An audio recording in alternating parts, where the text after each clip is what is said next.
ঐতিহাসিক বাংলাদেশ সেন্টারের উদ্যোগে বর্তমান বাংলাদেশ সেন্টারের পরিস্থিতি নিয়ে আমাদের কমিউনিটি নেতৃবৃন্দ এবং বাংলাদেশ সেন্টার মেম্বারদেরকে নিয়ে একটি যৌথ সভা ছিল আমাদের এই এনসাইন ইয়ুথ ক্লাবে।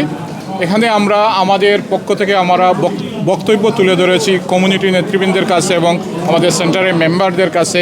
বর্তমান পরিস্থিতির উপরে অনেক ধরনের ভুল ব্যাখ্যা করা হচ্ছে, অনেক ধরনের ভুল তথ্য দেওয়া হচ্ছে।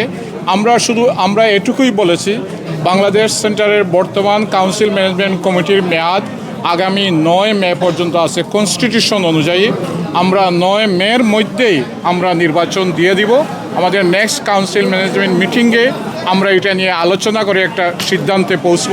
আমরা নির্দিষ্ট সময়ে নির্বাচন দিব। এর পরবর্তীতে আরেকটি বিষয় উঠেছে যে অনেকেই দাবি করছেন যে বাংলাদেশ সেন্টারের মেম্বারশিপ ইনক্রিজ করার জন্য কনস্টিটিউশনে একটা লাইন লেখা আছে যে ইনক্রিজ করা যায়।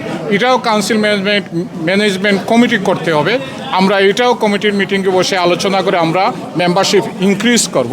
এবং কমিউনিটির নেতৃবৃন্দের প্রতি অনুরোধ থাকবে, আপনারা বিভিন্ন ধরনের প্রপাগান্ডা এটাতে বিভ্রান্ত না হওয়ার জন্য বাংলাদেশ সেন্টারে যারা আছেন এবং আগামীতে যারা আসবেন তারা যেন সুষ্ঠু সুন্দরভাবে সেন্টার পরিচালনা করতে পারেন। এবং আজকে যারা কষ্ট করে উপস্থিত হয়েছেন, হল ভর্তি হয়েছেন, সকলের প্রতি সেন্টারের পক্ষ থেকে কৃতজ্ঞতা এবং ধন্যবাদ জানাচ্ছি। বাংলাদেশ সেন্টারে কমিউনিটি এবং মেম্বারের লইয়া একটা আয়োজন করছি।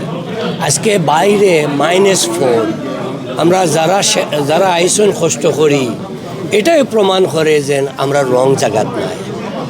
দেখা বিভিন্ন ধরনের প্রপাগান্ডা আয়রো এটা থাকি আমরা সব বিরত থাকতাম। বাংলাদেশ সেন্টারের একটা কনস্টিটিউশন আছে, চ্যারিটি রেজিস্টার্ড কোম্পানি হাউস আছে, এগুলা মান্যা আমরা চলব। ট্রাস্টিজ আর the custodian of that organisation.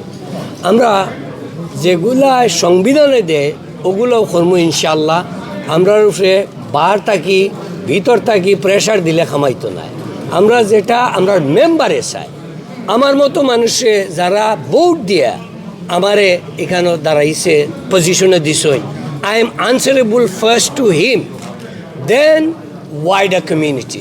So আলহামদুলিল্লাহ আমরা লাগি দোয়া করতা এই বাংলাদেশ সেন্টার ঐতিহাসিক সেন্টার, আমরা এটা ময়মুরব্বীর দেওয়া, আমরা এটা বাংলাদেশ দেশের সেন্টার নাই এবং বাংলাদেশ হাই কমিশনারেরও নাই। এটা Bangladesh centre firstly the stakeholders আর the members and of course the wider community. আমরা এই ঐতিহাসিক সেন্টারটা আমরা দৈরা রাখতাম, বাসাইয়া রাখতাম। আর ইনশাআল্লাহ আগামীতে অবশ্যই আমরা জেনারেল সেক্রেটারি হিসাবে হয়েছেন, আমরা একটা ইলেকশন এর ব্যবস্থা করলাম।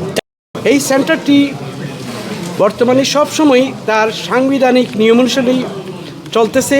এখানে নির্বাচনের মাধ্যমে একটি কমিটি ছিল এবং আমরা এই কমিটিতে আছি। আমরা নির্বাচনের যে আমাদের যে সময়সীমা, সেই সময়সীমার ভিতরেই কিন্তু আমরা নির্বাচনের যে প্রক্রিয়া, সেই প্রক্রিয়া আমরা ইতিমধ্যে আমরা ঘোষণা করেছি, আমরা জেনেছেন আজকের মিটিংয়ে।